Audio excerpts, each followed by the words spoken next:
Hi, my name is Mike Dermanuel Jr., President of Dermanuel Insurance Group. I'd like to welcome you to the 2014-2015 safety video.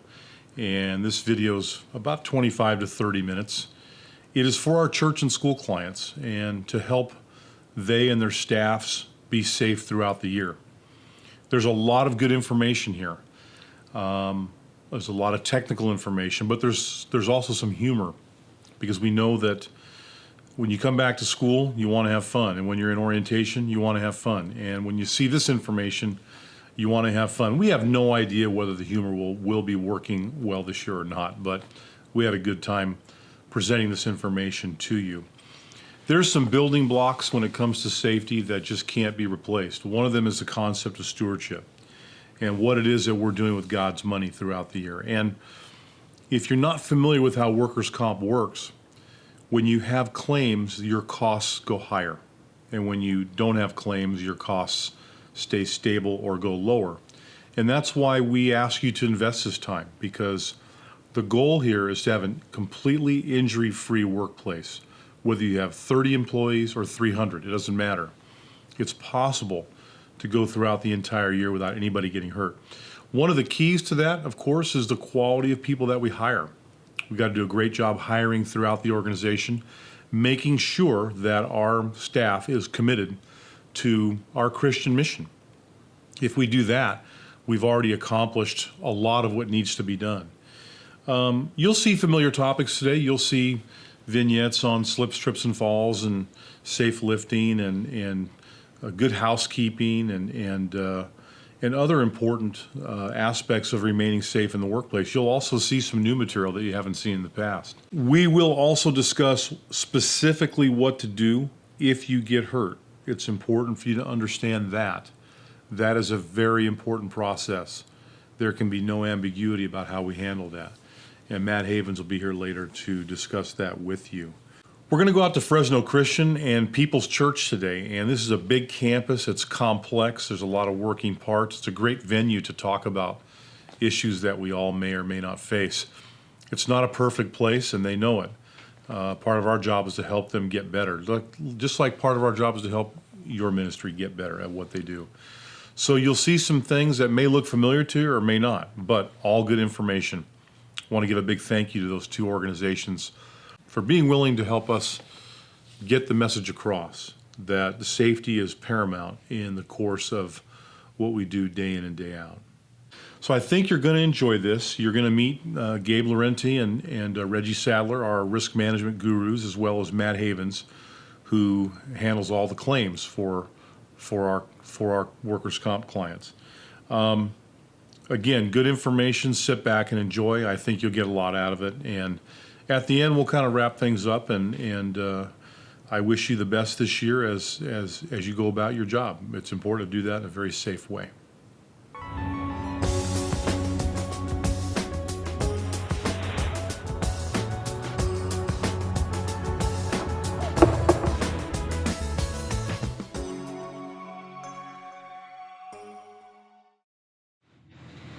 Okay, everybody, what's wrong with this picture? Let's go back down. Now you can see we're in a shop, but this problem would apply anywhere where we have extension cords going across aisleways or going in places where there's foot traffic. You see an issue with this? I certainly do. This is definitely a trip and fall hazard. So it's not enough to just tape over an extension cord. We have to have a bridge cord or something that will not allow a situation like this to occur. Look at this.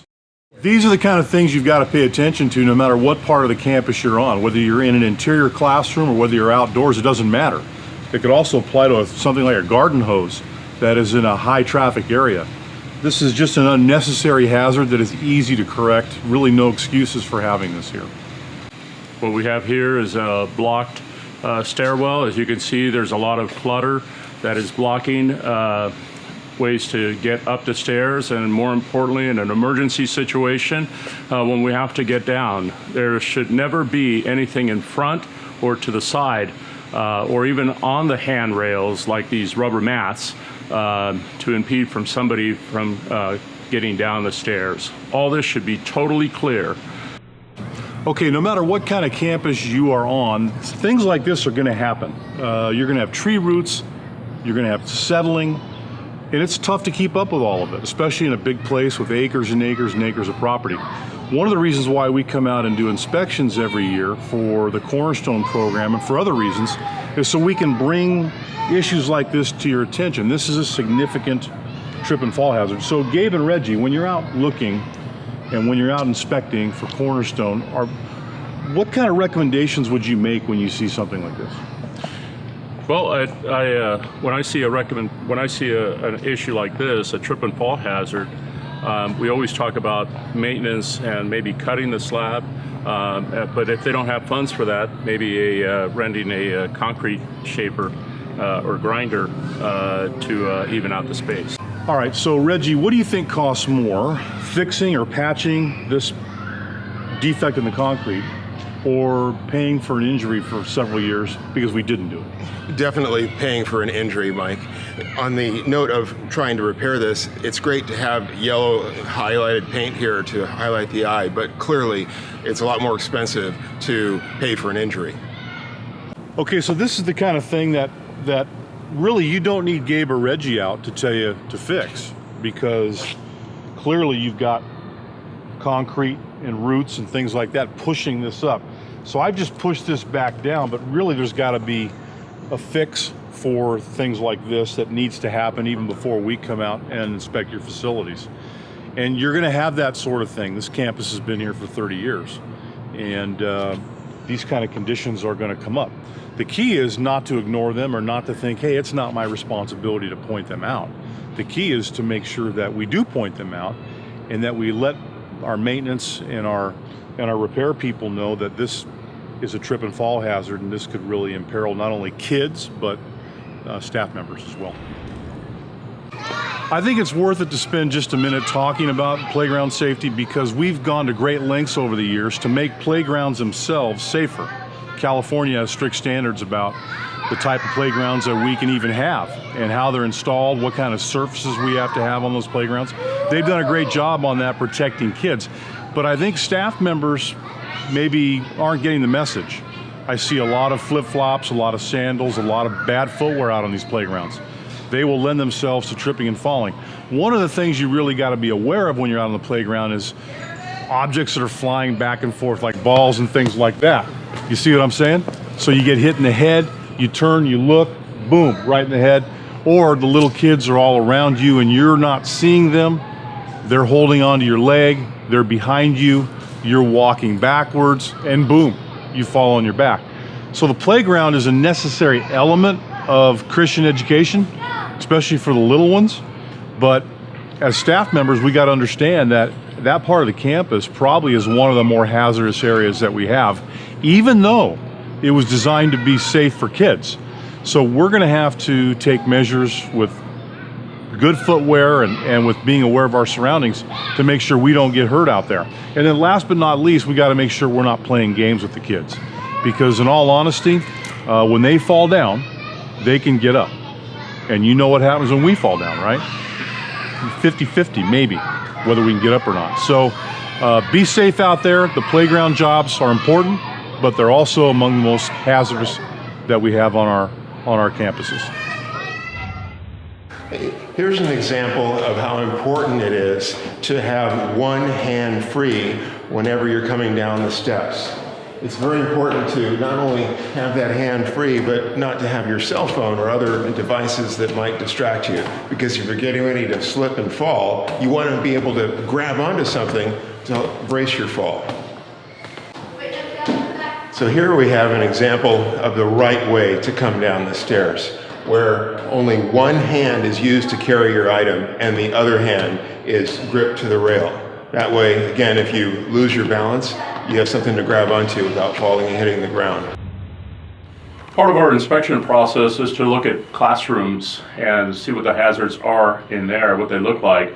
And many times we come upon things that are up on the wall. And I always ask the question, well, how do you get these decorations up on the wall, close to the ceiling? And there's a moment of silence there. And I think the reason being is because we see teachers using chairs and tables to gain access to put their decorations up. There's a much safer way to do this, and is to use a step ladder. Our belief is that every classroom should have a step ladder instead of going to dangerous habits like standing on tables and chairs. We just shot this scene with Reggie up on a table, and he's got one foot on a chair with some rollers on it. And this is the part where I come in and say, listen, if you do this, you're fired. You're fired. You're fired. Okay, if I am the safety police at your school or your church, and I walk in and see this, I seriously would fire you. That's just me, though. Part of using this safe equipment is using a step ladder, what we have here. And here today you see that Reggie is moving the table in order to put the step ladder in the correct position so he doesn't have to go over it and create a hazardous condition for himself. Okay, so it's one thing to talk about having the proper equipment and using a step ladder, but if you have the right equipment and you don't use it the right way, if you lean too far or if you don't set it up right, then you're really defeating the purpose of having this piece of equipment. Really, everybody on your campus who has to get up 2 or 3 steps should have access to a step ladder. They're $34.99 at any retailer. It's a small investment to pay for safety. Again, it's far more costly to have the improper equipment than it is to have proper equipment. But let me emphasize one more time, you're gonna have to use this properly, and that means you don't lean outside of the legs or lean too far or stretch too far when you're using a step ladder. You may recall 2 years ago we were here, and this place, this particular spot of the school was full of clutter, means of egress, the stairwell was blocked, it was a real mess. And today we find it organized, the stairway is clear, and that's exactly the way it should be. We never know when an emergency is going to strike, but when we have an emergency, we know that the stairwell and other areas to get out safely are there.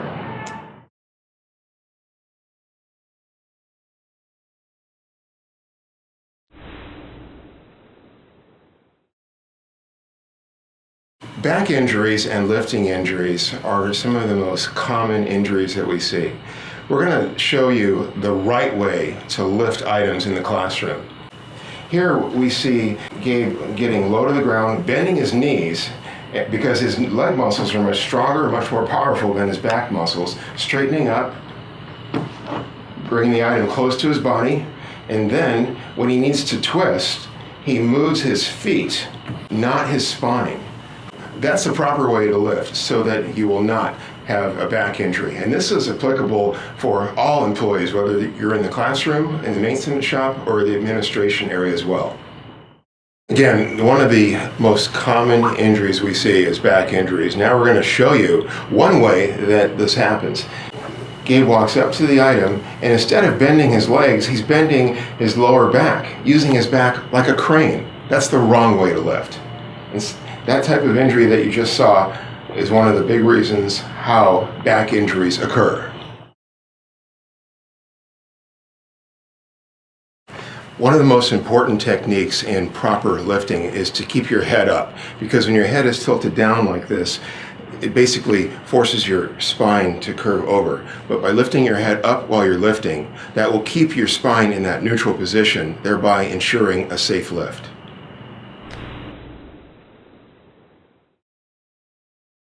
When we talk about heat illness prevention, we always talk about water, shade, and rest, and that's what the law requires. However, we forget that employers are required by law to provide this type of training, and this type of training is very important that we fully understand.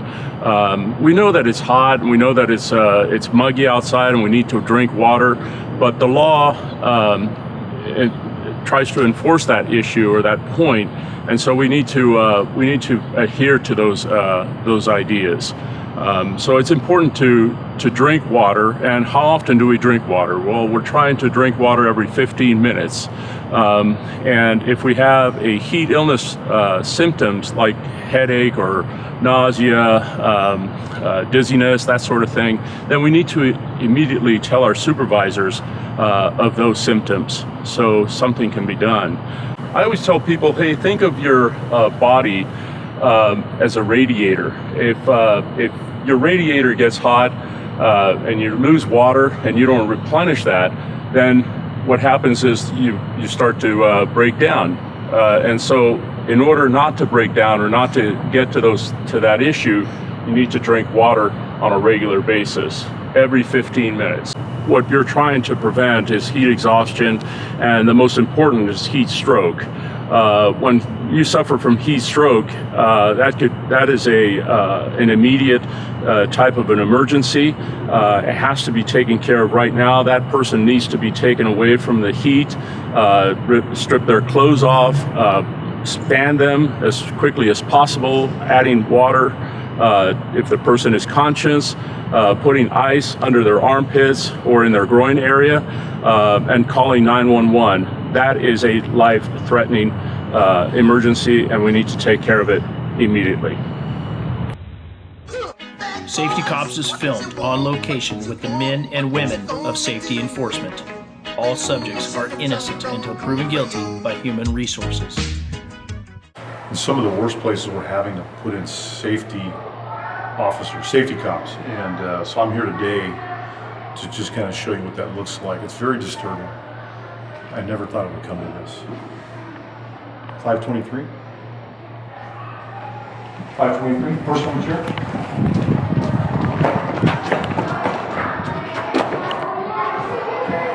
You, get down!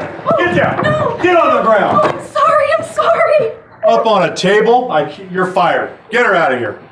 I can't take this anymore. We have had 10 years of safety videos, and you're still up on a table. I'm sorry. All right, we're taking her down to HR. Let's get her booked.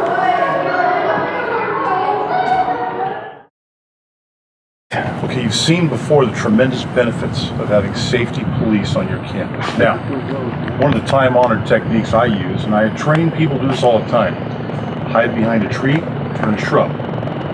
Wait for the air support to tell you what's going on, and then you move quickly. I'm hearing some air support now. This is Safety 1. We have a WWT 1157 in progress. Northeast side of Fresno Christian High School. Ground units, please respond. I believe we have a walker. I believe we have a texter. We have a walking texter. Yes, coordinates? That's it. Okay. Walking texter. Get on the ground. But it's my Get work. on the ground. It's my boss. Get on the ground. But Cover up her face, please. I can't. Cover up. But my Let me see these shoes. Do you have heels on? But yes, because Put my the shoes pants out here. are This is evidence. Evidence.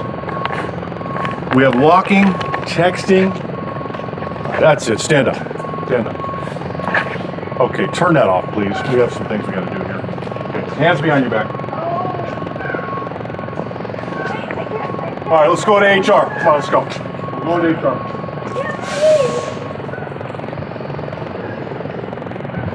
Okay, now you've just seen safety cops. I'm not suggesting that you do this yourself. These are extreme measures, but I thought it was kind of funny. Yeah, that was funny.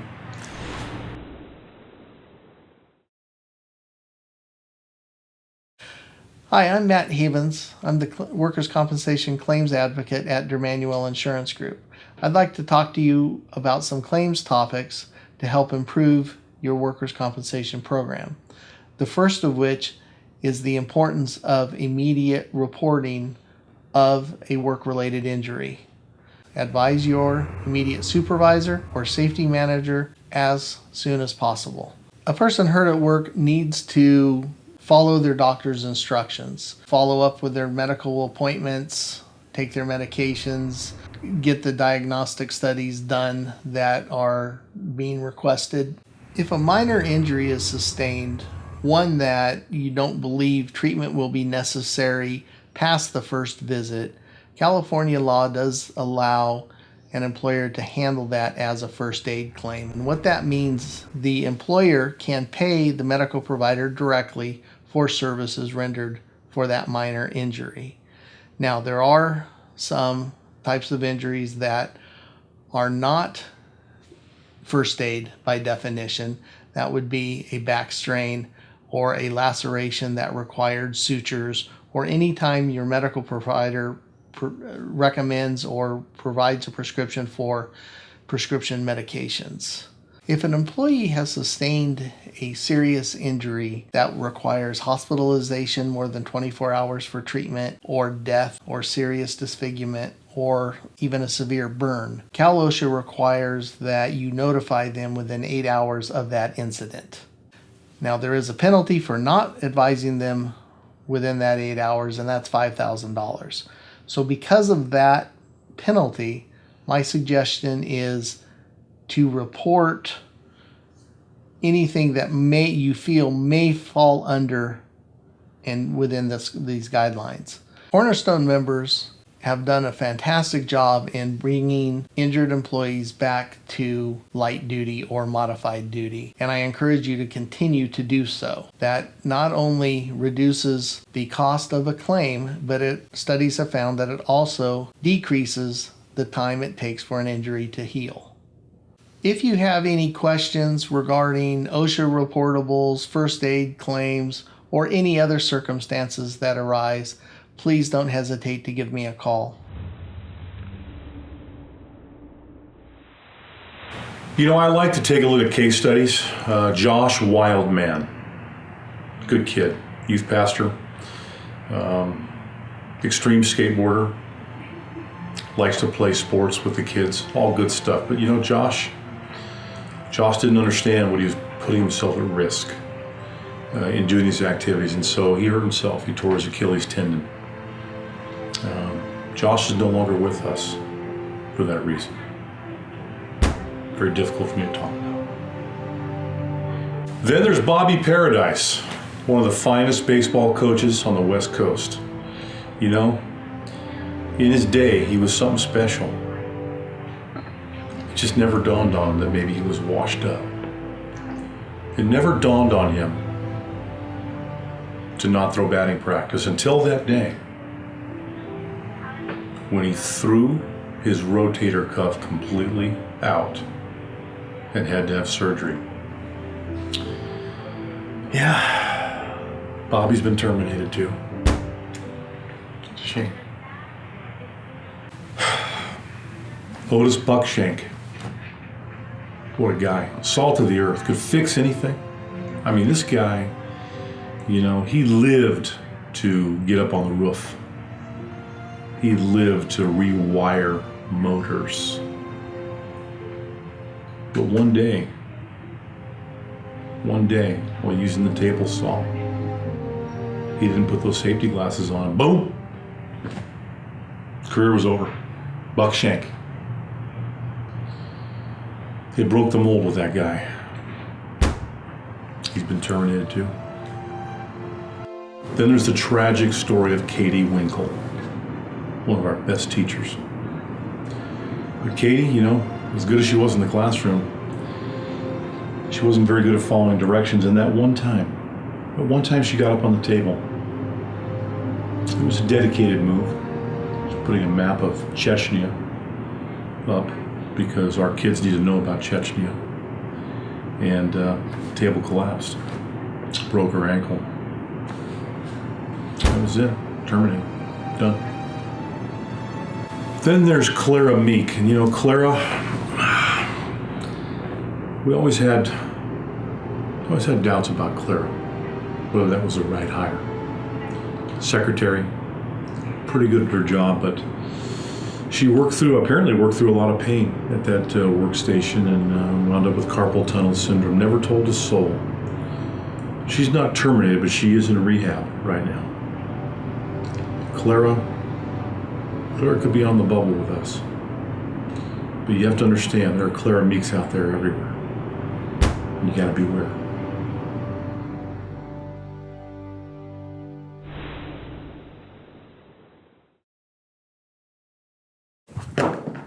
Bad shoes. These are bad shoes. You see what I'm doing here? Bad, bad, bad, bad, bad, and bad. Okay? I know it's tough. I know the dress code is going to be the subject of ire and scorn and controversy and discussion, but I have to tell you something. The wrong footwear on the wrong person in the wrong circumstances can be an absolute nightmare for your ministry. It's time to deal with footwear.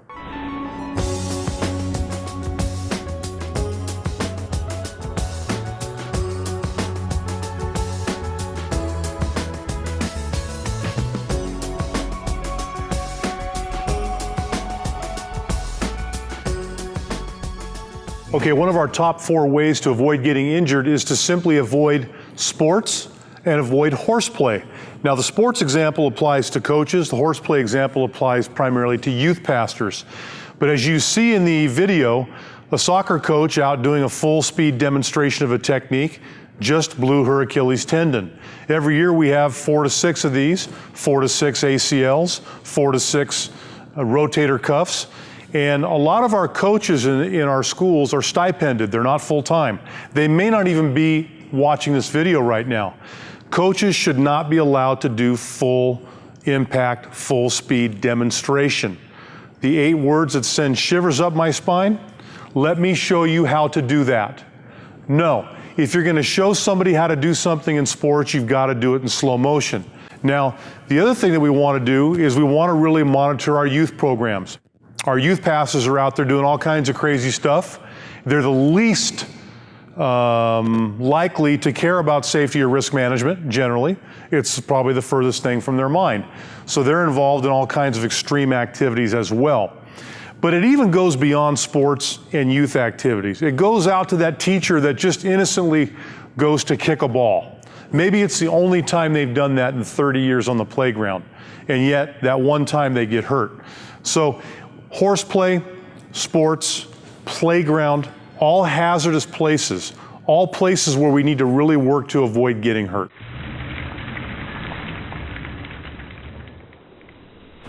I don't know if you need to go to extreme measures to enforce safety rules and regulations, but there's a guy I know named Terry Tate you may be interested in, and he's quite the enforcer.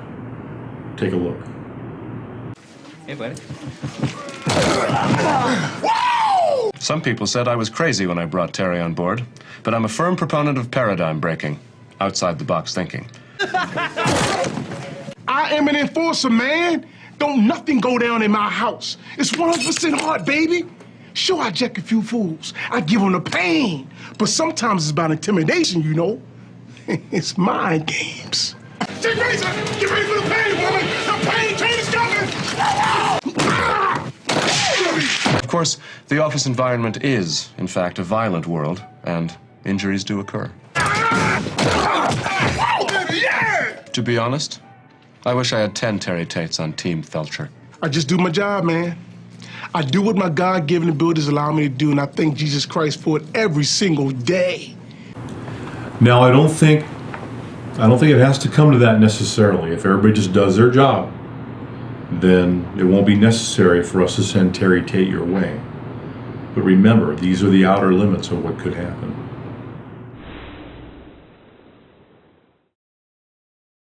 Okay, I'd like to thank you for your time and wherever you're at watching this video. I hope you found it to be informative, good information.